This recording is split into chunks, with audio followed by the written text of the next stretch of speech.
तो आज से हम लोग स्टार्ट करेंगे रिएक्ट को लर्न करना। बट आप पूछेंगे वाई रिएक्ट। तो चलिए सबसे पहले इसी पे हम बात करते हैं वाई रिएक्ट। रिएक्ट ने इतना ज़्यादा पॉपुलैरिटी और अटेंशन क्यों गेन करके रखा हुआ है? Because of two reason. One is simplicity and the second is reusability of component. अभी सिंप्लिसिटी का मीनिंग है कि इस रिएक्ट लाइब्रेरी को लर्न करना काफ़ी ईजी है। ठीक है, काफ़ी सिंपल है और इजीली कोई भी इसे लर्न कर सकता है, बस उसको जावास्क्रिप्ट की नॉलेज होनी चाहिए basic. And the reusability of component मतलब क्या होता है कि एक एप्लीकेशन में पेजेस होते हैं, राइट? बट यहाँ पे बेसिकली रिएक्ट पॉपुलर है एक सिंगल पेज एप्लीकेशन के लिए।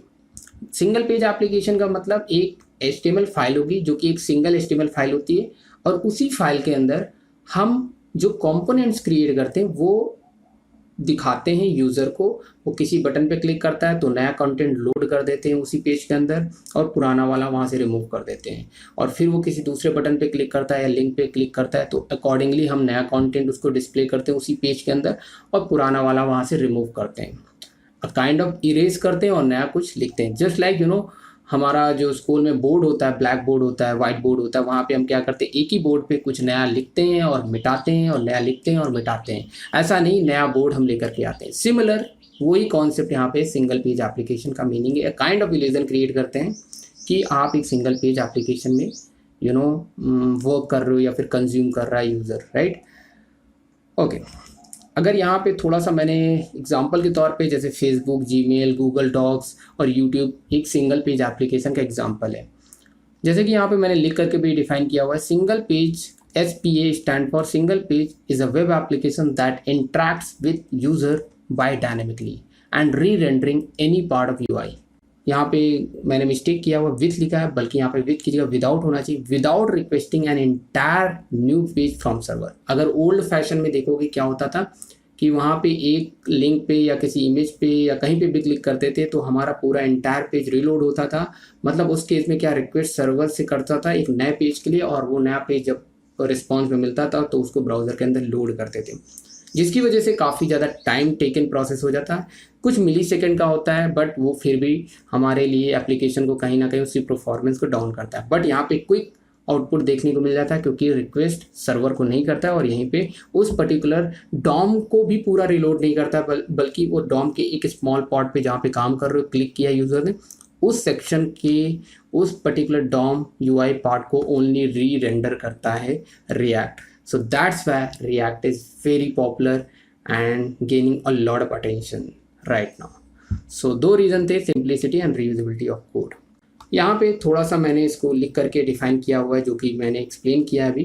React single page application giving the user an illusion that the whole application is just a single page application। जैसा कि मैंने बोला कि ये काइंड ऑफ इल्यूजन क्रिएट करता है, जो भी हमारे एप्लीकेशन को कंज्यूम कर रहा है उसको लगता है हम सिंगल पेज एप्लीकेशन को यूज़ कर रहे हैं, कंज्यूम कर रहे हैं। बट इंटरनली क्या होता है कि it loads the content in HTML file, in a single HTML file dynamically again and again. मतलब पुराना कंटेंट रिमूव किया और नया कंटेंट ऐड किया। सो दैट इज हाउ ये वर्क कर रहा होता है। और इस काम में रिएक्ट काफ़ी ज़्यादा मास्टर है और एफिशिएंट वे में अपने काम को अंजाम देता है। सो यहाँ पे जैसा कि मैंने डिफाइन कर रखा है, React gives the best performance in manipulating the DOM। अभी आप पूछोगे कि why React, so that's why React. Okay, अब आप पूछोगे व्हाट इज़ रिएक्ट। तो बेसिकली रिएक्ट को फेसबुक के द्वारा बनाया गया है, और ये एक लाइब्रेरी है जो कि 2011 में बिल्ड की गई थी, बनाई गई थी, क्रिएट की गई थी। बट ओपन सोर्स के रूप में इसको अवेलेबल कराया गया था 2013 में मार्केट के अंदर। So React is what? React is a library unlike Angular which is a framework. तो जस्ट अंडरस्टैंड वन थिंग कि रिएक्ट एक लाइब्रेरी है और एंगुलर एक हमारा फ्रेमवर्क है। ठीक है, अब हो सकता है कि आपका क्वेश्चन होगा what is the difference between the library and framework. देखो यार, लाइब्रेरी क्या है?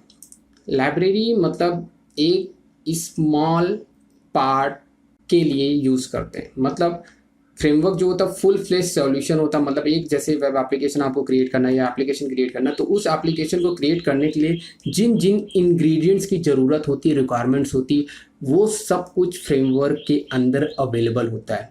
बट लाइब्रेरी क्या करता है कि आपको एक रेसिपी जो आप बनाना चाहते हो या एक एप्लीकेशन जो बनाना चाहते हो, उस एप्लीकेशन के किसी एक पर्टिकुलर पार्ट को और स्पेसिफिक पार्ट के सॉल्यूशन को प्रोवाइड कर रहा होता है लाइब्रेरी।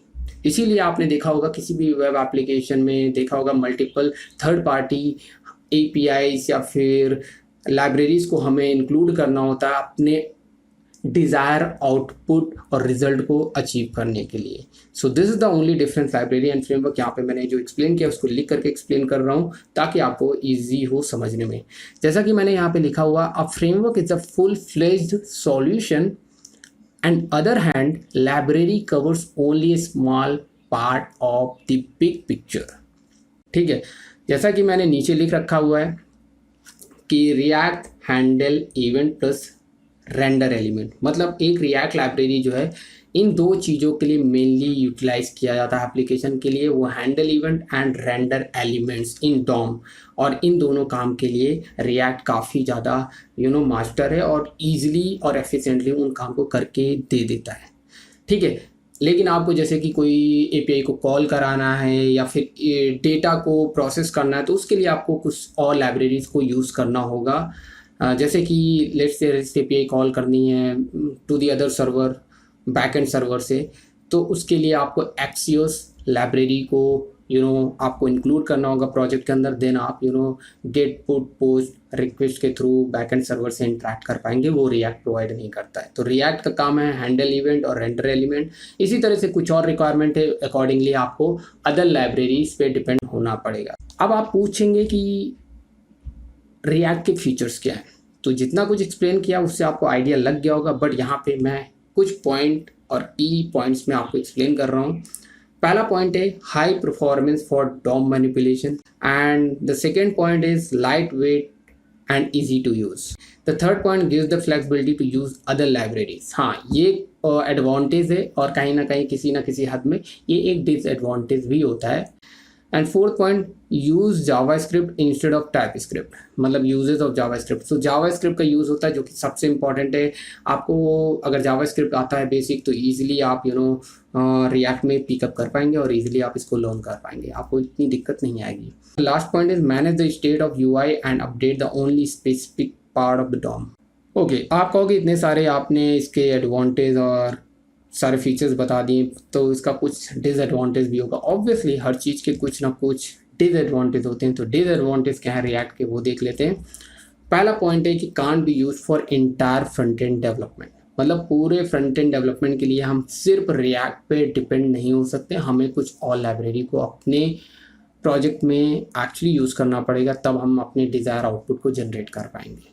ठीक है, the second point depends on the other library. जैसा कि मैंने वहाँ पे अभी एडवांटेज के अंदर रखा था कि आप किसी भी लाइब्रेरी को यूज़ कर सकते हो, उसके लिए फ्लेक्सिबल हो, बट दूसरी तरफ इसी फ्लेक्सिबिलिटी की वजह से आपको प्रॉब्लम भी होती कि डिपेंडेंट रहते हो अदर लाइब्रेरी पे, और जिसको ना अवेयरनेस हो तो वहाँ पे उसको काफ़ी रिसर्च करनी पड़ेगी, मतलब थोड़ा गूगल करना पड़ेगा कि कौन सी लाइब्रेरी एक्चुअली यूज़ करें या कौन सी ना करें। सो ये एक मतलब, और जैसा कि थर्ड पॉइंट में मैंने एक्सप्लेन भी किया है, choosing one library from tons of library it can be very difficult, right. Some time पे ये डिफिकल्ट हो जाता है चूज़ करना किसी एक लाइब्रेरी को। So this is all about the react introduction. अगर ये वीडियो पसंद आया तो इस वीडियो को लाइक करें और हमारे चैनल को सब्सक्राइब करें। इस वीडियो में बस अभी के लिए इतना ही रखते हैं, बाय बाय।